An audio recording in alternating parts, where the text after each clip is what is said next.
Shalom, shalom. Je vous aime. Et encore plus, Jésus-Christ vous adore. Il vous aime tellement, il aime tout le monde. Quelle que soit ta race, quelle que soit ta peau, il a donné sa vie pour toi. Il n'a pas attendu quelque chose. Il n'a pas regardé à ton comportement. Il n'a pas regardé à tes attitudes. Mais il a accepté de mourir à la croix pour toi. Il a accepté de te défendre. Il a accepté d'être coupable. Aujourd'hui, Jésus-Christ est rendu coupable de tes iniquités, de tes péchés, de tes fautes, afin que tu puisses être sauvé. C'est pourquoi la Bible nous dit dans le livre de Romains 10, verset 9, si tu confesses de ta bouche le Seigneur Jésus-Christ, si tu crois dans ton cœur, tu seras sauvé. Car c'est en croyant, c'est en confessant de la bouche qu'on parvient au salut, et en croyant du cœur qu'on parvient à la justice, selon qu'il est écrit, quiconque se confie en l'Éternel n'est point confus. Amen. C'est pour les malades qu'il est venu. Il n'est pas venu pour les bien portants. Frère, si tu te portes bien, que tu penses que tu juges utile de ne pas marcher selon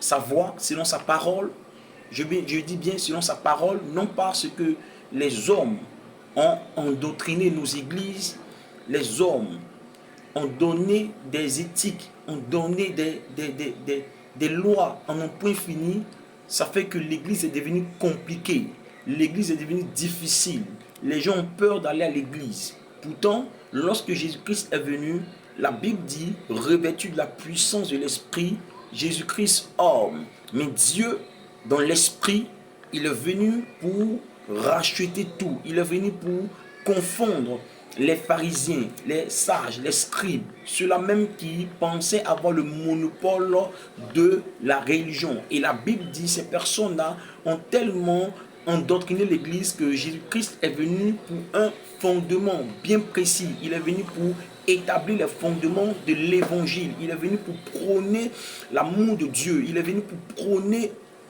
la communion parfaite avec l'Esprit de Dieu. Et quand il est venu pour confondre les sages. C'est pourquoi la Bible dit, j'aime ce passage-là. J'aime ce passage de Ésaïe 53. Vous savez, Ésaïe était quelqu'un d'exceptionnel. Il se mettait de la peau de Jésus-Christ. Comment quelqu'un qui n'a pas encore vu Jésus-Christ, mais qui prophétise avec exactitude tout ce qui va arriver. Waouh! Cet homme-là, il est extraordinaire. Il dit, qui enverrai-je?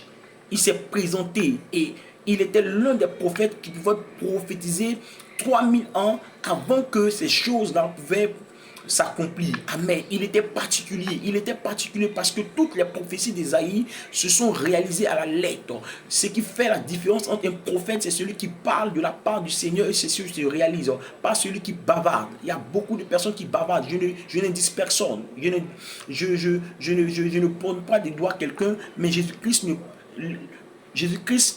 ne bavarde pas, il parle.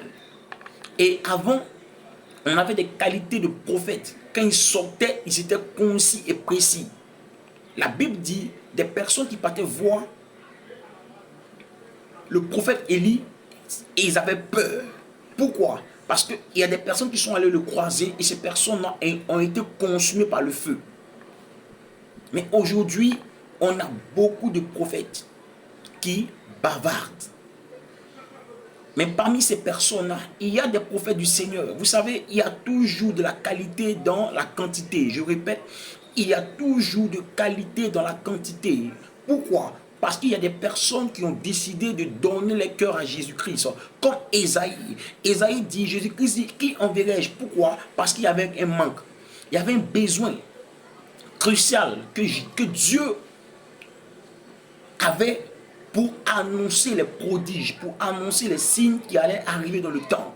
Et Ésaïe s'est présenté à Dieu. Et Dieu lui a donné le mystère des années à venir, de la génération future. Et la Bible dit, David dit, Ésaïe donnait des précisions dans la prophétie. Des précisions dans la prophétie. Avant de parler de Ésaïe 54, on va prendre Ésaïe 9. Est-ce que c'est ça? Ésaïe 9, si je ne me trompe pas, verset...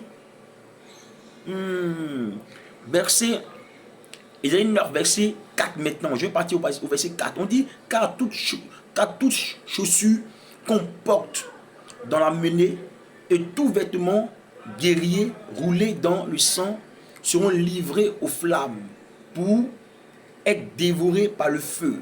Car un fils, car un enfant nous est donné. Un fils nous est donné. Et la domination reposera sur son épaule. On l'appellera admirable conseiller, Dieu puissant, Père éternel, Prince de paix. Amen. Regardez un peu la prophétie d'Ésaïe. Il donne la prophétie de Jésus-Christ avec précision. Et tout ce qu'il dit aujourd'hui dans cette révélation-là est attribué à Jésus-Christ parce qu'il le fait. Regarde ce qu'il dit. La Bible dit quoi? La domination reposera sur ses épaules. Aujourd'hui, Jésus-Christ, la domination repose sur Jésus-Christ. On l'appellera admirable. Il est admirable. Conseiller, il est conseiller. Le meilleur conseiller sur la terre. Dieu puissant, il est Dieu puissant, Père éternel. Il est éternel, le prince de paix. Il n'y a pas de paix sans Jésus-Christ. Tu ne peux pas avoir la paix sans Jésus-Christ. Et quand nous prenons Ésaïe 53, on dit, qui a cru en ce qui nous... Qui a cru à ce qui nous était annoncé? Qui a reconnu le bras de l'Éternel? Il s'est élevé devant lui comme une faible plante, comme un rejeton qui sort d'une terre desséchée. Il n'avait ni beauté ni éclat pour attirer nos regards et son aspect n'a rien pour nous plaire. Amen. On parle de Jésus-Christ. Lorsqu'il est venu comme un simple homme, mais revêtu de la puissance de l'Esprit. Waouh! Quelqu'un qui peut prier pour les malades et ces malades en guérissaient. Bien-aimé, il y avait des choses extraordinaires qu'il faisait. Il n'avait même pas d'éclat. C'est-à-dire que des personnes n'arrivaient pas à le reconnaître. Et ce qui est paradoxal, c'est que ces personnes qui l'ont vu net, souvent, quand tu éclores, des personnes qui te voient net ne croient pas en toi. Pourquoi? Parce qu'ils ont vu Jésus-Christ s'amuser. La Bible ne le dit pas. Je ne rentre pas dans la tête de Jésus-Christ parler, mais peut-être qu'il se blessait, on ne sait pas. Il a pleuré. Il a pleuré, il a pris des biberons. Il a mangé comme nous mangeons. Il a eu faim. Amen. Seulement que je peux parler avec certitude qu'il n'a pas été malade. Il n'a pas été malade. La Bible n'a pas parlé de la maladie. Parce que lui-même, il pouvait menacer la fièvre. Même la fièvre. Même la fièvre. Si vous vous souvenez, la belle-mère de Pierre avait la fièvre. Et lorsqu'il est venu, il a menacé la fièvre. Il a menacé la fièvre. Il n'aimait pas ces choses-là. Il n'aimait pas la maladie. La Bible dit qu'il n'avait pas de beauté, il n'avait pas d'éclat. Aujourd'hui, ceux-là même qui prônent l'évangile, quand tu les vois, ils ne ressemblent à rien. Amen. Je n'ai pas dit d'accepter la pauvreté, je n'ai pas dit de porter des habits délabrés. Non, non, non, non. Mais la Bible te présente, parce que la tunique de Jésus-Christ est une tunique exceptionnelle. Il n'y a pas de fil. Qui a cousu la tunique de Jésus-Christ, on ne connaît pas. Mais la Bible parle, quand tu prends l'histoire, la Bible montre que, l'histoire montre qu'il n'y avait pas de fil dans la tunique de Jésus-Christ. C'est pour montrer un peu la gloire que cet homme avait. Cet homme simple. Il était simple. Il pouvait manger avec des gens de mauvaise vie. Parce qu'il était préparé à ces choses-là. Si tu n'es pas préparé à ces choses, ne va pas dans un maquis. Si tu n'es pas préparé à ces choses, ne va pas causer avec les drogués. Amen. Dieu a mandaté des personnes qui sont en train d'aller là-bas pour prendre les brebis du Seigneur qui sont là-bas pour venir à la bergerie. Parce que la Bible dit qu'il y a encore des brebis en dehors de la bergerie qui doivent gagner. Mais Dieu mandate des personnes. Dieu mandate des personnes qualifiées. Il lui-même il qualifie. Il prend pas quelqu'un qui est déjà qualifié. Lorsque il te prend, il te façonne comme il veut et comme il désire.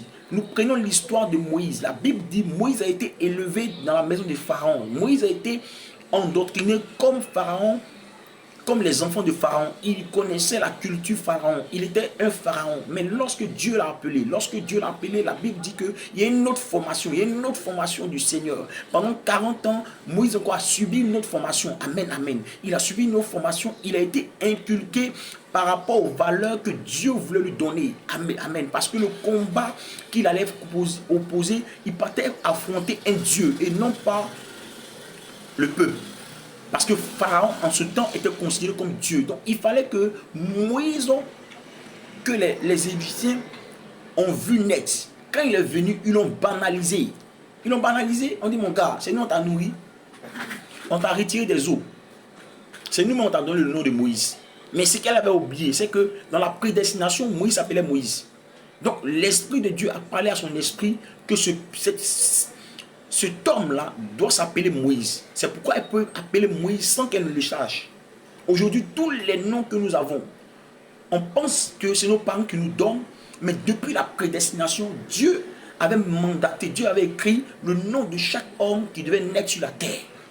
C'est pourquoi un enfant peut naître et puis on l'appelle Jean. C'est parce que depuis, avant même qu'il ne soit formé, il s'appelait Jean dans la préscience, dans la prédestination. C'est pourquoi Salomon pouvait dire il n'y a rien de nouveau sous le soleil. Donc, les gens ont vu naître Moïse. Il s'est blessé. Il a été entraîné dans l'art de la magie. Et un gars comme ça qui quitte, je ne sais où, il vient et puis il vient se comparer, il vient s'opposer aux dieux égyptiens. Vous voyez comment souvent des personnes ont une mentalité caduque. Des personnes regardent à l'existant. Des personnes regardent d'où tu viens, d'où tu as été tiré. C'est le cas de Moïse. Tous ceux qui étaient auprès de Pharaon ont pensé que c'est le même Moïse qui a été retiré des eaux, qui a été élevé, qui a été nourri, bien sûr, par le Pharaon, par sa fille, qui a grandi avec eux, qui connaît les secrets. Mais ce qu'il avait oublié, c'est qu'il a subi une transformation. Lorsque Dieu s'est révélé à lui dans le buisson Adam, Dieu lui a donné d'autres instructions, une feuille de route, une mission bien précise. Et Dieu l'a affecté son esprit. Donc il n'avait plus l'esprit de l'Égypte en lui, mais Dieu a tué l'esprit qui gouvernait sa personne et il a établi l'esprit des esprits, l'esprit des prophètes. C'est pourquoi il peut venir se présenter devant Pharaon et ne pas avoir peur. Et la Bible dit, Pharaon fait un miracle. Moïse en fait aussi. Pourquoi? Parce que Dieu avait élevé Moïse au-dessus de Pharaon. Dieu nous a élevés au-dessus du diable. Il est conscient de ces choses-là. C'est pourquoi il nous cache notre identité. C'est pourquoi il ne veut pas te révéler qui tu es. Parce qu'il sait que en toi se trouve la puissance. En toi se trouve l'autorité. La Bible dit tout a été donné dans le ciel et sur la terre. Et c'est pourquoi Jésus-Christ est venu comme une faible plante. Il n'avait ni beauté ni éclat. Il vient pour ceux-là même qui sont négligés. Bien pour ceux-là même qui sont négligés, pour ceux-là même qui n'ont pas d'espoir. Ouais, c'est pourquoi il dit, je suis venu pour les malades. Ceux qui cherchent Dieu, c'est ceux qui sont malades. Ceux-là même qui ne cherchent pas Dieu, qu'on les parle de Dieu, ils ne s'intéressent pas à ces choses-là. Ils disent, c'est un mythe, tu n'as rien à faire, tu n'as rien à faire. Ils n'ont rien à faire, ces gars-là. Ils sont tout le temps à l'église. Mon frère, c'est parce qu'il n'est pas malade. Toi, tu es malade, c'est pourquoi tu viens chercher Dieu. Donc, quand tu viens chercher Dieu, il faut chercher Dieu bien. Il faut bien le chercher. Amen. Il faut fixer tes regards sur le Seigneur. Lorsque tu veux t'adresser à lui, va dans ton lieu secret. Adresse-toi à lui. J'ai l'habitude de le faire. Lorsque je vais avoir quelque chose, une chaussure, tout ce qui est matériel, parce qu'il avait pourvu à ça, il dit, Seigneur, moi je vais avoir une paire de chaussures. Voilà. C'est comme ça que je fonctionne. Seigneur, je vais avoir de l'argent, je passe ma commande. J'ai l'habitude de dire, je passe ma commande à l'Éternel. Mais l'Éternel sait comment ça va venir à moi. Et Dieu suscite dans le cœur des personnes et il vient me donner ce que moi j'ai demandé à Dieu. C'est comme ça que nous devons fonctionner. Parce que le voile du temps est déchiré aujourd'hui. Et Dieu nous permet de nous adresser directement à lui. C'est pourquoi son esprit en nous. Et la Bible dit qu'il a tout disposé, il a tout approvisionné pour nous. Seulement qu'il y a des personnes qui connaissent les différents codes pour nous permettre de pouvoir entrer en possession de notre bénédiction. Et d'autres ne connaissent pas. Comme je l'ai dit tantôt, combien de personnes bénissent leur vie? Tu oublies. Dans Corinthiens, la Bible dit que tu es le champ de Dieu. Tu es son édifice, tu es sa maison. Une maison, ça s'entretient. Une maison, ça se balaye. Une maison, on prend soin d'une maison. Mais est-ce que tu prends le soin de ta propre maison? Est-ce que tu n'attends pas quelqu'un pour qu'il puisse prendre soin de ta maison? Combien de fois tu t'es béni en cette année 2023, 2024? Combien de fois tu as déclaré des paroles sur ta vie de bénédiction? Tu attends que le bishop vienne déclarer sur ta vie. Mon frère, c'est que tu vas rien récolter en fin d'année. Hein? Et on attend le bilan. Tu attends quel bilan? Pendant le temps de la sémence, tu n'as rien sémé. Janvier, tu n'as rien sémé. Février, tu n'as rien sémé. Mars, tu n'as rien sémé. Et puis tu veux récolter dans le mois de décembre. Attends, tu penses que c'est la magie? Non. Dieu, il a pris la peine d'établir les fondements. La Bible dit qu'il est venu sans ni beauté ni éclat. Il n'avait même pas l'aspect de plaire à quelqu'un. Non, non, non. Mais il était frappé d'une puissance extraordinaire. Les gens étaient étonnés. Au nom de Jésus, quelqu'un peut guérir. Ils étaient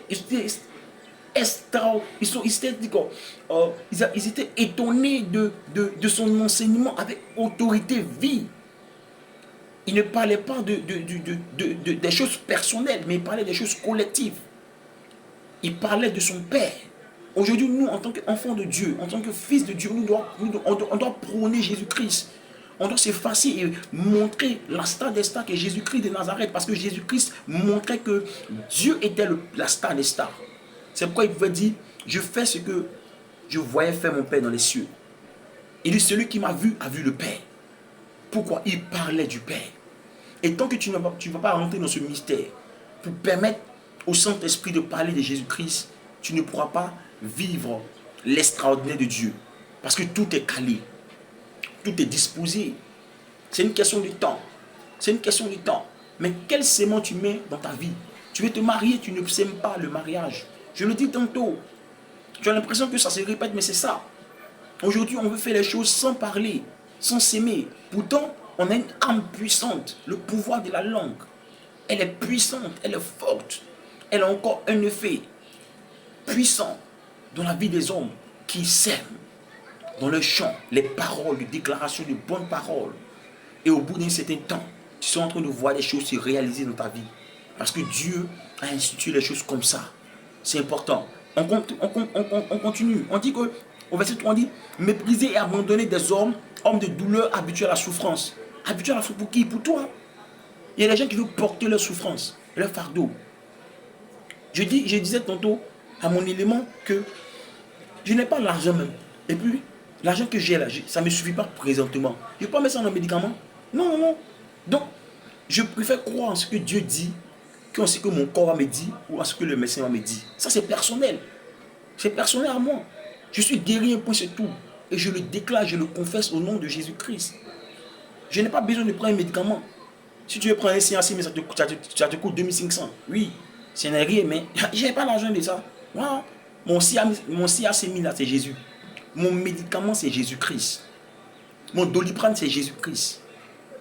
S'il y a une fièvre, j'ordonne à la fièvre de dégager parce que le médicament des médicaments, il est en moi. Il agit en moi. Il est répandu en moi. Il est manifeste tous les jours de ma vie. Il dit qu'il est avec moi tous les jours jusqu'à la fin du monde. C'est ce qu'il dit. Et c'est garanti. Et c'est vérifié. Voilà. Je n'ai pas besoin de le sentir. J'ai besoin simplement de croire qu'il est avec moi. Et je crois que Jésus-Christ est en moi. Et je crois que tout ce que j'ai obtenu aujourd'hui, je les ai à cause du nom de Jésus-Christ. Non pas à cause de mes efforts. Parce que si c'est moi-même ma chair, c'est poteau. Poteau.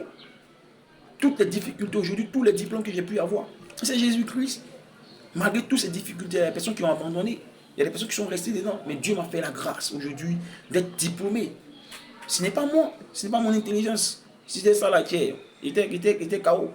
Mais c'est la grâce de Dieu. C'est Dieu. C'est à cause de Jésus-Christ. Et aujourd'hui, j'ai compris ça. Et je décide de m'abandonner à lui. Je sais que je suis un pécheur. Je suis conscient de mes insuffisances. Je suis insuffisant. C'est pourquoi je dis, je prône Jésus-Christ. C'est lui qui peut tout. Aujourd'hui, tu peux me voir, je suis bien important. Ne dis pas que tu veux me ressembler. Non, non, si tu veux me ressembler, tu as échoué, mon frère. Ressemble à Jésus-Christ. Parce que moi, j'ai mes tas. J'ai mes défauts. J'ai mes défauts. Je suis rempli de défauts. Celui qui me rend parfait, c'est Jésus-Christ. Celui qui fait de moi un homme qualifié, c'est Jésus-Christ. Parce que si tu veux me ressembler, si tu veux me ressembler, ah, mon gars, tu ne connais pas ma vie personnelle. Voilà, tu ne connais pas ma vie privée. Aujourd'hui, on va dans les églises sans même avoir le CV des églises. Et on se tourne après pour dire non, que non, cette église n'est pas bonne. Mais qui t'a envoyé? Pour point d'emploi, on demande ton CV. On demande ta pièce. On veut voir où tu viens. Est-ce que tu n'as pas fait la prison? Mais aujourd'hui, pour entrer dans les églises, on ne prend pas la peine d'avoir le CV de l'église. Tu ne connais pas un pasteur d'Adam et d'Ève et tu rentres dans son église. Tu n'as même pas pris la peine de prier. Parce que la Bible dit, l'Esprit de Dieu rend témoignage à notre esprit que nous sommes enfants de Dieu. Donc, l'Esprit de Dieu peut te rendre témoignage que celui-là, hein, c'est vrai que il est de Dieu, mais il n'est pas pour toi. C'est pas là-bas que la bénédiction de l'Éternel en toi va se manifester. Va dans telle église, va dans telle église. C'est ce que j'ai préparé pour toi. Mais on rentre dans les églises sans connaître le CV de l'église et demander à celui-là même qui est l'auteur du CV spirituel de valider ce CV-là pour te permettre de partir, afin que la bénédiction de l'Éternel se manifeste dans ta vie. Et on rentre dans les églises comme ça, et après on est frustré. Amen. La Bible dit qu'il était abandonné, il était méprisé. Frère, si tu as abandonné, c'est pour toi que Jésus-Christ est venu. Si tu souffres, c'est pour toi que Jésus-Christ est venu. Il veut manifester la gloire de Dieu en toi. Il veut manifester la puissance de Dieu en toi. Il veut manifester la royauté de Dieu en toi. Il veut manifester l'autorité de Dieu en toi. Il veut manifester la glorieuse présence de Dieu en toi. Oui, cette présence, elle fait du bien. Il a porté tes souffrances. Donc arrête de souffrir. Arrête de prendre des charges que tu ne peux pas. Dépose tout au pied du maître. Et commencer à dire à Dieu, Seigneur, aide-moi. Aide-moi en tout. Aide-moi. Je veux sortir dans tel aspect de ma vie. Je veux sortir de telle chose. Je veux sortir de tel péché. Il est amour. Il ne faut pas écouter ces gars-là. Il ne faut pas les écouter. Ces gars qui disent donc que non, le monde est fini, le monde est proche, mon gars. On est à 2 jours du monde. On est à 2 jours du monde. On dit viens au 2e jour. Les enfants sont en train de naître. Des générations sont en train de naître. La Bible dit 4 générations. Donc, une personne, 4 générations. Et toi, tu dis que c'est la fin du monde. Mais si tu es mort, c'est ta fin. J'ai l'habitude de dire, si tu es mort, c'est ta fin. Parce qu'avant même de mourir même, tout ce que tu as posé comme action, c'est-à-dire que tu payes avant de partir. Des personnes qui ont vécu l'opulence, qui ont vécu dans la gloire, qui n'est pas fondée sur Jésus-Christ, qui n'est pas fondée sur Dieu, qui est fondée sur les magouilles, on finit par payer avant de mourir. Mais tu as payé. Et quand tu vas encore là-bas, mon frère, au lieu que tu deviennes un ange, parce que la Bible dit que nous tous, nous serons des anges, au service de Dieu. Parce qu'au ciel, le seul maître, c'est Jésus-Christ. La star des stars, c'est Jésus-Christ. C'est lui qu'on va adorer. On n'adore pas quelqu'un d'autre. On va dire Saint, Saint est l'Éternel des armées. On va passer, on va se mettre, on va rejoindre les 24 vieillards pour se prosterner, pour l'adorer. Amen. Où il te donne d'être star, c'est ici. Mais dans le processus de ce que tu deviens star, on doit savoir que la vraie star, c'est Jésus-Christ. Dans ton parler, dans ton langage, dans ton comportement, dans ton opinion, dans ta vie de tous les jours. Jésus-Christ est au centre de tout. Pas parce que tu ne vas pas pécher, parce que c'est inné en nous. Ce n'est pas comportemental. Si tu es comportemental, ça peut changer. Mais c'est inné, c'est-à-dire que c'est héréditaire. Notre ancêtre a péché. C'est pourquoi aujourd'hui on pêche. C'est pourquoi Christ est venu pour nous réconcilier. Si tu veux marcher avec le Seigneur de façon charnelle, mon frère, tu as perdu. Parce que tu vas toujours t'angoisser, toujours donner la possibilité au diable de contrôler tes pensées. Hein. Mais si tu vis dans l'esprit, tu vas être serein. Je n'ai pas dit d'aller pécher. Je n'ai pas dit de faire des choses qui ne sont pas ce que Dieu veut.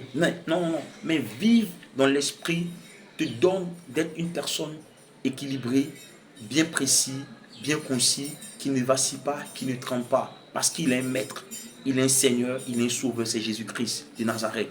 Alléluia. Et la Bible dit, semblable à celui dont on détourne le visage. Les gens ont détourné le visage, les gens n'ont pas regardé. Parce qu'ils ont vu le charpentier, celui-là même le spécialiste des bois, grandit avec ça.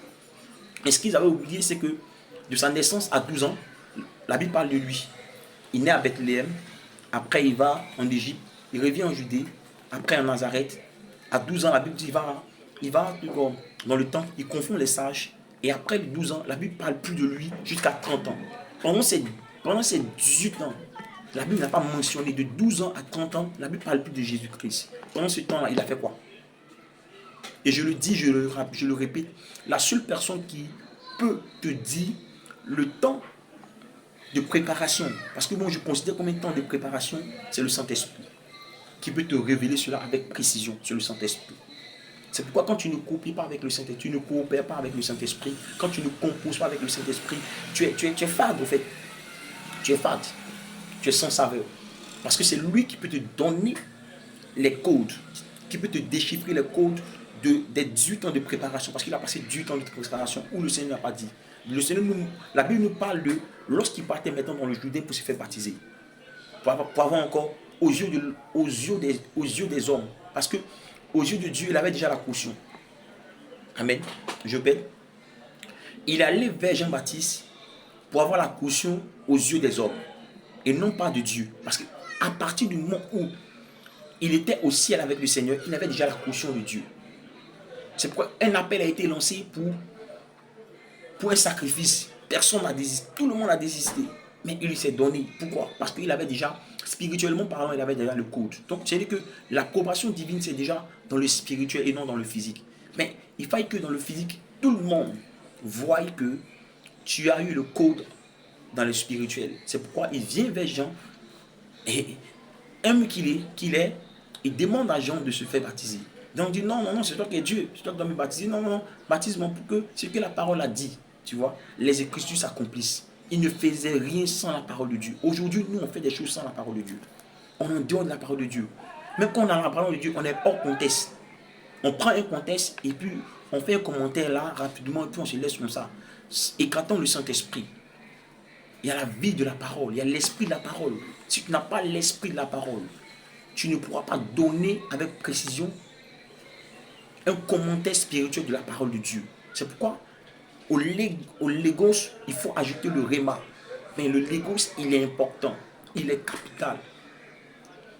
Il est capital dans la vie d'un enfant de Dieu.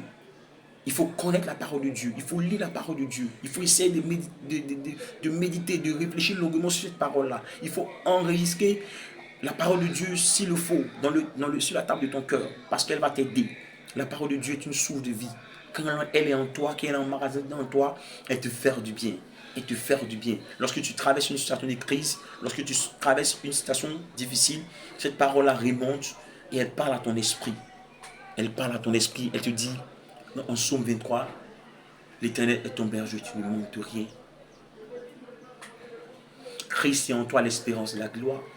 Si tu vis, ce n'est plus toi qui vis, mais c'est Jésus-Christ qui vit en toi. Voici la fonction, voici le travail que la parole de Dieu fait dans la vie de l'enfant de Dieu. C'est pourquoi nous devons être en contact avec la parole de Dieu constamment. On ne doit pas s'écarter directement. Non, non, non, on doit être constamment. Amen, amen. Et la Bible dit, on a détenu le visage, comme aujourd'hui on détenu le visage. Il est l'épicentre de la vie, tout passe par lui. Tu vas tourner. Si tu es pour le Seigneur, à moins que tu ne sois pas pour le Seigneur. Mais si c'est pour le Seigneur, tu vas venir vers lui. Tu vas te prosterner et tu vas l'adorer. Sinon on est pressé. On force les gens. Non, non, ne force pas. Sème la parole dans son cœur. Dis-lui que Jésus l'aime et laisse le Saint-Esprit le faire. Arrose. Chaque fois que tu as le temps, va vers lui. Mon frère, Jésus t'aime. Dans ta vie à Jésus-Christ. Mais ne le force pas la main. Toi, tu sèmes, tu arroses. Mais celui qui fait planter, c'est Jésus-Christ. C'est Dieu qui fait planter. Et il a un temps. C'est pourquoi il a dit, si vous vous rappelez, en Acte 1, verset 7, ce n'est pas à nous de reconnaître le temps et le moment qu'il a fixé de sa propre autorité. C'est lui seul. C'est lui seul qui connaît le temps de la conversion de chacun. Amen. Il connaît le bon moment. Il connaît la bonne période qui va venir vers toi pour te permettre d'accepter le Seigneur. Parce qu'en lui, il tarde, mais il n'est jamais en retard. Il tarde, mais il n'est jamais en retard. Jésus-Christ peut tarder dans ta vie, mais il n'est pas en retard. Il n'est pas en retard. C'est pourquoi nous sommes au deuxième jour de l'année de Jésus. Deuxième jour. On est au deuxième jour, pas au troisième jour. Donc arrêtons de dire que c'est la fin du monde. Non, non, non, c'est pas la fin du monde. C'est une hyperbole. C'est une parabole que le Seigneur nous donne pour montrer que c'est temps de donner sa vie à Jésus-Christ, de te rapprocher de lui. Mais c'est parce que le temps est terminé. Regarde aujourd'hui les fous qui sont morts. Il y a des personnes qui sont mortes depuis, on n'est pas connu. Depuis Abraham est mort. Il est revenu, il n'est pas revenu. Lui aussi à son temps, il disait que non, c'était la fin du monde. Mais est-ce que la fin du monde est arrivée? Non, non, non, mon frère. C'est pourquoi la Bible dit tout est permis, tout n'est pas utile. Si c'est utile pour toi, fais. Fais, vis comme tu veux. Voilà, vive comme tu veux, le beau du sang, sans Jésus-Christ, vis. Amen. Cherche l'argent. Tu penses que l'argent fait le bonheur? Au contraire, ça donne beaucoup de problèmes à ceux qui nous ont. La Bible dit que l'argent répond à tout besoin. Même la Bible n'a pas dit l'argent fait le bonheur. Non, non, non. Tu es béni par Dieu. Et la bénédiction de l'Éternel, c'est qu'elle enrichit. Elle est suivie d'aucun chagrin. Si tu as l'argent, tu peux avoir tout. Tu peux avoir le monde entier. Mais ça ne fait pas de toi un homme heureux. Au contraire, il y a des personnes qui ont beaucoup d'argent, mais qui sont malheureux. Je n'ai pas dit qu'un enfant de Dieu doit accepter la pauvreté. On est riche. L'or et l'argent appartiennent à Dieu. Donc tu es riche. Mais je veux dire que c'est une question de temps avant que la richesse de Dieu en toi se manifeste. C'est une question de temps pour que la bénédiction des bénédictions de l'Éternel se manifeste. Ne sois pas pressé. Et prends la peine d'aller dans le lieu secret et de demander la révélation à Dieu. Parce que tout est en toi. Tout est en nous. On demande ce qu'on a déjà. Et nos prières on a l'impression que les prières sont les mêmes choses, sont les mêmes choses dans toutes les églises. Je causais avec un homme, un de mes frères, il a l'impression que c'est le même procédé dans toutes les églises. C'est le même procédé. Dans le culte, on va faire pardon, après pardon, on va remerciement, pardon, effusion des sang, esprit de Dieu, après louange, après adoration, après parole. C'est comme ça, c'est toujours répété. Amen. Et des personnes détiennent des codes, mais ils refusent de parler. Ils refusent de parler. Il y a les codes, le plus grand code qu'on a aujourd'hui, la plus grande des clés. Il y a deux, je peux dire. Il y a le fait de croire en Jésus-Christ et le fait de déclarer. Amen. J'ai résumé l'évangile en 4 verbes. Entendre. La parole vient de ce qu'on entend. Et ce qu'on entend vient de la parole de Dieu. Amen. Entendre. Accepter. Parce que tu peux entendre ne pas accepter. Je répète, tu peux entendre, mais tu n'acceptes pas. Deuxièmement, croire. Troisièmement, pratiquer. Donc, déclarer, vivre. C'est comme ça que j'ai résumé l'évangile. Tu entends, si tu fermes ton oreille, ça ne te sert à rien. Même si tu es constamment dans la présence de Dieu, quand tu vas sortir, ça ne va rien changer. Rien changer. Mais tu entends, tu acceptes. Tu reçois le Seigneur. J'ai dit 4, non 5. Donc tu entends, tu acceptes, tu reçois le Seigneur. Tu crois et tu pratiques. Tu crois et tu pratiques. Tu vis. Tu vis les Écritures. Tu vis. C'est pourquoi David pouvait dire, quand je marche dans la vallée de l'homme de la mort, je ne crains aucun mal, car tu es avec moi. Ton bâton et ta houlette me rassurent. Psaume 23. Il peut dire encore dans le livre dans Psaume 91, il dit, je demeure sur l'abri du Très-Haut, je repose à l'ombre du Tout-Puissant. Il peut dire dans le Psaume 92, tu me donnes la force du buffle et tu m'arroses d'une nuit fraîche. Il savait de quoi il parlait.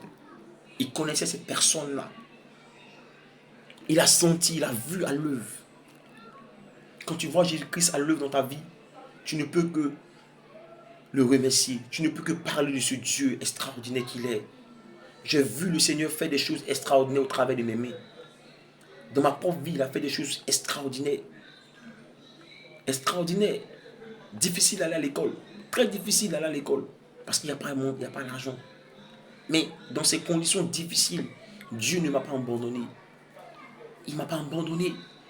Il m'a permis d'avoir tous les diplômes qu'on veut. Tous les diplômes. Et c'est en train de le faire parce que je dis, Seigneur, c'est une question de temps. Et le temps va arriver où tu seras en train de me propulser encore de l'avant. Je suis serein, je marche à ton rythme, je marche à tes pas. Tu es le numéro 1, je suis le numéro 0. Amen. Je n'ai pas besoin d'un numéro parce que tu prends tous les numéros de ma vie. Et moi, j'attends. Et je continue à travailler dans le lieu secret. Je continue à travailler, de persévérer, de déclarer, de parler, de ne pas me taire. Arrêtons de nous taire. Arrêtons de nous taire. On accepte tout. On pense qu'être béni, ça va venir du jour au lendemain. Non, non, non. C'est ce que tu sèmes que tu récoltes. C'est ce que tu sèmes que tu récoltes. Jésus-Christ, il a pris la peine d'enseigner ses disciples. C'est vrai qu'au départ, quand ils étaient ensemble, il était confronté à beaucoup d'obstacles, à beaucoup de difficultés, parce que les gens le voyaient tout le temps. Ils dormaient avec lui, ils mangeaient avec lui. Donc, ils ont pensé qu'ils étaient les camarades. Mais lorsqu'il est parti, le doute s'est installé encore. Mais lorsqu'ils ont reçu son esprit, l'esprit de Dieu est égal à Jésus. Jésus est égal au Père. Il n'y a pas quelqu'un qui est au-dessus du deux. Ils ont la même fonction, seulement que les époques diffèrent. L'époque de Dieu, l'époque de Jésus et l'époque du Saint-Esprit. C'est pourquoi, lorsque nous prenons un passage de l'Ancien Testament, nous devons ramener ce passage-là à Jésus-Christ et à l'après-Jésus. Parce qu'il y a l'après-Jésus. Amen. Lorsque Pierre, malgré tous les enseignements qu'ils ont reçus de la part du Seigneur, malgré tous les prodiges, après sa mort, ils ont eu peur. Mais lorsqu'ils ont reçu le Saint-Esprit, la peur s'est dissipée. La peur a quitté Pierre, a quitté Jean, a quitté Philippe, a quitté les disciples. Ils ont commencé à faire des choses extraordinaires dans le nom de Jésus-Christ. C'est pourquoi Pierre pouvait dire à Amos, cet homme paralysé depuis sa naissance, qui était à la porte du temple. Il dit à Pierre et à Jean, donne-moi l'argent. Pierre lui a dit, je n'ai ni or ni argent, mais au nom de Jésus-Christ, lève-toi et marche. Automatiquement, la paralysie s'est soumise. Pourquoi? Ils ont vu un Pierre transformé. Ils ont vu un Pierre qui a affiché son identité, qui a montré à la paralysie qu'il est là, que Dieu habite en lui, que le nom de Jésus-Christ se manifeste en lui. Et la Bible dit que ce paralytique, il a marché. Il est temps que tu te lèves. Il est temps que tu prononces la puissance de Dieu. Il est temps que tu déclares, parce que c'est en toi, au nom de Jésus-Christ de Nazareth. Et la Bible dit, cependant, au verset 4 de Ésaïe 53, cependant, ce sont nos souffrances qu'il a portées. C'est de nos douleurs qu'il s'est chargé. Et nous l'avons considéré comme puni, frappé de Dieu et humilié. Fardeau, il a pris tout. Il a pris tout. Arrête de prendre tes fardeaux. Arrête de prendre tes fardeaux. Dépose ça au pied de la croix, comme j'ai l'habitude de dire. Dis à Dieu, Seigneur, je ne peux plus. Si Goumé est en train de te tuer, dis, Seigneur, je ne peux plus. Aide-moi. Aide-moi, Saint-Esprit. Frère, c'est dans le lieu secret que tu peux parler. Sœur, c'est dans ton lieu secret. Parce que lui seul peut te comprendre. Moi, mais tu vas venir parler, il va t'écouter. Tu vas venir encore, même problème. 3 fois, tu vas venir encore, il dit, oh, c'est la mère. On lui parle, mais il n'écoute pas. C'est la réaction, c'est inné, en fait. Voilà, c'est inné. Pourtant, si tu vas devant l'Éternel, que tu vas lui parler, et tu viens vers moi, que tu me parles, même si ça fait 10 fois, quand tu vas d'abord devant Dieu, et tu échanges avec lui, et que tu viens vers moi, je serai toujours préparé pendant les 10 fois. En aucun cas, je vais te dire non que tu me fatigues. Pourquoi? Parce que je suis préparé à ça, parce que Dieu m'a préparé à ça. C'est pourquoi il est important que nous allons devant Dieu d'abord. Je répète, avant de voir un bishop, avant de voir un guide, un éclaireur physique, un berger terrestre, va voir le berger spirituel. Le berger des bergers, le berger de tous les pasteurs, c'est Jésus-Christ. Va le voir dans ton lieu secret. Son esprit est là, c'est disponible, c'est disposé. Il veut t'écouter. Il veut entendre ton opinion sur les différents sujets qui se présentent dans ta vie. Il veut entendre tout de toi. Il est prêt à t'écouter. Parce qu'il est prêt à changer ta vie. Il est prêt à changer ton mariage. Il est prêt à changer ta situation sociale, ta position sociale. Il est prêt. Parce que tout est déjà préparé, tout est déjà planifié. Seulement que c'est parce que tu ne connais pas que tout est en toi, que tu dois activer ça par le pouvoir de la langue. Déclarer et croire. Avoir la foi. Amen. T'approprier tout ce que Dieu t'a donné. Et changer ta mentalité, changer ton cœur. Changer ta manière de penser et de voir les choses. Te voir riche. Te voir délivré parce que Jésus-Christ t'a délivré. Colossiens 1, verset 13. Tu vas pardonner parce que Christ t'a pardonné. Tu vas guérir parce que Christ t'a guéri. Christ t'a guéri. Isaïe 53, verset 5. 1 Pierre 2, verset 24. Psaume 103, verset 3. Ou 4, si je ne me trompe pas. La Bible dit qu'il a pris toutes nos maladies. Tout est déjà planifié, mon frère. C'est à toi de prendre et de te servir de ça. Il t'attend. Il est pressé, ce gars-là. Il est pressé. Il est trop extraordinaire. Il est merveilleux. La vie chrétienne est trop douce. Elle est mal douce. C'est vrai qu'elle est difficile, oui, mais elle est trop douce. Elle est facile lorsque tu enlèves de ton cœur les doctrines. Et tu comptes ce qui est utile à ta vie et tu marches selon ça. C'est pourquoi il a dit tout est permis, mais tout n'est pas utile. Voilà. Si c'est utile pour toi d'aller dans les bars en tant que chrétien, il n'y a pas de souci. Si c'est utile pour toi de faire des choses qui ne pas conformes à ce que le Seigneur demande, il n'y a pas de problème. Mais si ce n'est pas utile pour toi, il n'y a pas de problème aussi. Voilà.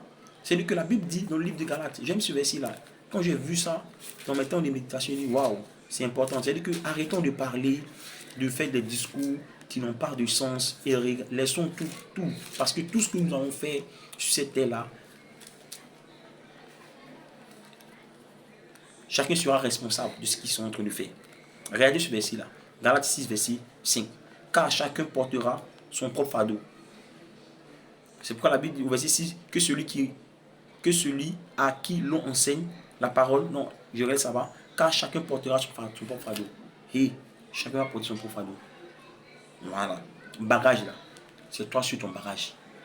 Quand tu seras face au trône, face à tes difficultés, toi seul vas porter ton bagage. La première est que même quand tu n'es pas mort et quand tu as un problème, c'est toi seul. C'est vrai que les amis sont là. Premier jour seront là, deuxième jour, troisième jour, tu vas voir personne n'est là, personne. C'est toi seul et ta femme ou ton élément. Vous essayez d'échanger, prier, et le Seigneur va vous donner une orientation par rapport à ce qu'il a déjà disposé pour toi concernant le problème que tu as émis. Tranquille. Voilà. C'est pourquoi il est important de prôner Jésus-Christ, de l'adorer et d'arrêter d'avoir peur des gens. Je dis, ça ne tient qu'à moi. Je disais comme ça dans ma cellule, voilà, que arrêtez de m'appeler papa. Et on lui demande t'appeler quoi? Il dit le frère. C'est important le frère. Parce que les titres là, c'est personnel. Hein. Voilà, ça donne tous les ailes. Ça donne tous les ailes. Arrive au moment où tu perds le fil conducteur. Moi j'étais écœuré. Moi je suis là. J'ai une lutte de fait. Je n'ai jamais vu un serviteur de Dieu africain avoir 80 ans, 86 ans, 90. Mais regarde les blancs. Une pensée pour le père, Henri du Karambili, qui vieillit, voilà. Et je prie qu'il puisse vieillir encore dans le ministère. Que Dieu te bénisse. Parce que tu donnes de parler, tu parles de la parole du Seigneur. Que Dieu te bénisse de là où tu te trouves. Mais je n'ai jamais vu ça, ça m'a frappé. Des gens qui ont manifesté la puissance de Dieu, ils sont morts. 56 ans, 60 ans, c'est quoi? Quel est le projet? Qu'est-ce que c'est? Billy Graham, 90 ans. Kenneth Hagin, il est encore là, 86 ans. Catherine Kuhlman, 77 ans. Tant d'autres, tant de serviteurs de Dieu. Mais quel est le secret? Quel est le secret de ces personnes-là? Mais au fur et à mesure, Dieu est en train de me parler, c'est le secret des personnes qui sont humbles. Tu les vois, les prédications, les prédications simples. Il n'y a pas de réma, il n'y a pas de code. Comme nous on l'a dit, il n'y a même pas de réma dans leur prédication. C'est parole de Dieu. Il n'y a même pas de réma. C'est simple comme ça. Mais les gars, là, ils sont purs. Ils sont purs. Billy Graham, il est pur. Il est pur. À part ceux qui ont été persécutés. Quand on prend Watman Lee, c'est un gars qui n'a pas régné Dieu. Il n'a pas régné Dieu, malgré qu'il était persécuté. Ce sont les gars qui sont purs. Mais aujourd'hui, combien de serviteurs africains aujourd'hui qui atteignent les 80 ans dans le ministère? Il n'y en a même pas. Il n'y en a pas. Donc, je ne comprends pas. Quel est le projet? Quel est le projet? Pourquoi? Est-ce que Dieu est injuste? Je ne sais rien. Dieu n'est pas. La Bible me dit que Dieu est le juge. Je crois en ce que la Bible dit. Donc il n'est pas injuste. C'est qu'il y a un problème au niveau des Africains. Quel est le problème? Est-ce que l'orgueil? Parce qu'on veut prendre trop de place? On ne sait pas. Mais j'ai fait un constat, j'ai fait une observation, j'ai fait une remarque. Je n'ai pas encore vu, parce que c'est moi personnellement. Je ne veux pas les gens vieillissent, les Africains, 60 ans. Tibi Yeshua, il a fait beaucoup de miracles, il a fait tout. C'est moi dans la fleur de l'âge. C'est à partir de 70 ans qu'on commence à vivre. C'est à partir de 70 ans. Il faut prendre les riches de la terre qu'on voit aujourd'hui. C'est à partir de 70 ans, je commence à bien poser les valeurs du corps, bien vivre. Mais nous, nos serviteurs de Dieu meurent dans la fleur de l'âge. On ne sait pas quel c'est le phénomène. Pourquoi? Personne n'en parle. On est des gens qui ont marqué le temps. Et puis, un coup, pouf, on ne les voit plus. On apprend qu'ils sont morts. Mais quel est le projet? Pourtant, les Blancs, quand tu prends les prédications, ce sont des prédications qui sont simples, basées sur la parole de Dieu. Tranquille. Classe, mais très simple. Mais ces personnes-là, ils vivent la gloire de Dieu. Ils vivent la vie de Dieu. Ils vivent la santé de Dieu. David Nicholson, ils vivent la vie. Non, c'est les gars, ils ont vécu. Mais quel est le projet pour nous en tant qu'enfants de Dieu, africains? Il y a un projet, un véritable problème que nous devons aujourd'hui battre. Parce qu'à arrivé un moment, j'ai fini par comprendre. Les gars là, ils sont restés humbles. Ils avaient une vision, la parole, la vérité. La vérité, rien que la vérité. Mais nous, arrivé un moment, c'est tout, on voit partout. C'est pas moi qui dis, hein. Je n'intéresse pas quelqu'un. Mais arrivé un peu, nous, les bishops, on prend la place de Dieu. On a pris la place de Dieu. Or, on sait que le Dieu qu'on adore là, la Bible dit que c'est un Dieu jaloux, ça c'est l'Ancien Testament. Mais c'est un Dieu qui est rempli d'amour. Mais tu auras des conséquences. Quand tu dis tu es Dieu, il faut faire. Il va te regarder. C'est pourquoi dans nos églises, il n'y a plus de miracles. On est tout le temps en train de chercher miracle. On ne cherche pas bénédiction maintenant, c'est miracle qu'on cherche. Pourtant, le miracle, c'est instantané. Ça dure peu de temps. Le plus important, c'est la bénédiction des bénédictions qui dure dans le temps et qui te permet d'être stabilisé, d'être tranquille, d'être épanoui dans la voie que tu veux marcher, de ne pas vaciller. Tranquille. Voilà. Tranquille. Tu ne fais que remercier le Seigneur parce que pour tout ce qu'il a disposé pour toi, parce qu'il t'a permis de juger de telles choses, de telles choses, de telles choses. Tu n'es pas dans les prières. Et quand tu vois que des choses commencent à vaciller, tu prends autorité, tu ordonnes et tous les principaux, toutes les dominations se dissipent là rapidement, puis tu es tranquille. Voilà. Voici comment. Mais aujourd'hui, nous, voilà, on veut prendre la place de Dieu. On veut forcément. Non, non, non. J'ai toujours dit, mon frère, tu viens chez moi, moi je crois, j'ai prié pour toi. Tranquille. Et puis moi, je crois que je prie, c'est ça. Si toi, tu ne pas croire, ça, c'est ton problème. Moi, je crois que c'est pas. Parce que c'est moi qui valide les prières, c'est lui qui valide. Donc, je crois qu'il valide. Parce qu'il a tellement validé les prières dans la parole de Dieu. Il a tellement fait les choses extraordinaires que ce n'est pas maintenant qu'il va s'arrêter. Voilà. Donc, moi, je crois un point, tout, c'est tout. Hein. Quand moi, je prie pour toi, je dis que tu es guéri. Hein. Si tu ne veux pas croire, ça c'est qu'à toi. Hein. Tranquille. Hein. Voilà, si tu veux réel ton corps, si tu veux ton corps, si tu veux ta situation financière, tu veux ta situation financière, si tu veux le fait que tu as beaucoup de fibromes dans ton ventre, il faut réaliser ça. Hein. Mais moi, je dis que tu es guéri. Voilà. Tu ne peux pas enlever ça dans ma tête parce que c'est pas moi qui valide la prière, c'est Jésus-Christ. Voilà, moi, je crois en ça. Tranquille. Voilà, ça c'est personnel à moi. Mais le Seigneur que nous adorons, il est vivant. Voilà. Les autres dieux sont morts, ils sont restés dans le tombeau, on ne les a plus vus. Mais lui là, il est vivant. C'est pourquoi on doit arrêter de faire les discours du Seigneur, Jésus-Christ n'est pas Dieu. Comme un pasteur pouvait le dire, je ne rentre pas dans les polémiques, mais il disait comme ça, si tu dis Jésus-Christ n'est pas Dieu, il faut l'interroger lui-même. Parce qu'il parle, hein, ce gars-là, il parle. il est vivant, hein, il parle. Donc si tu veux savoir qu'il est Dieu, dis Seigneur, je dis que tu n'es pas Dieu, toi tu dis quoi? Il va te répondre, il est trop bon. Il est trop bon, jeune, il est venu pour toi. Regarde, il veut te montrer comment on vit dans la jeunesse. À l'aise, tranquille. Tu peux aller dans les glaciers sans perturber la quiétude de quelqu'un. Mais il faut être intègre, il faut être loyal. Il faut prôner Jésus-Christ. Que ta vie soit un témoignage pour les autres. Voilà, c'est ce que le Seigneur dit. C'est pourquoi il dit tout est permis, mais tout n'est pas utile. Fais ce qui est utile pour toi, pour permettre à ceux qui sont autour de toi de pouvoir dire ah, cet homme il est particulier, il est exceptionnel. Hein. Voilà, je veux le ressembler. Mais quand il le dit, il te dit de façon physique parce que lui, il n'a pas accepté le Seigneur. Il n'a pas accepté le Seigneur comme son Seigneur et son Sauveur. Donc il ne sait pas. Mais au fur et à mesure qu'il va commencer à avoir envie de te ressembler, le Saint-Esprit est en train d'entrer en lui et changer son cœur. Mais au travers de toi, il verra Jésus-Christ. Mais il ne sait pas forcément qu'il va te ressembler à toi. Mais le Seigneur va te dire non, c'est moi. Voilà, c'est lui. Et toi-même, dans tes frères et gestes, il faut qu'il lui sente que ce n'est pas toi, mais c'est Jésus-Christ qui le fait. En fait.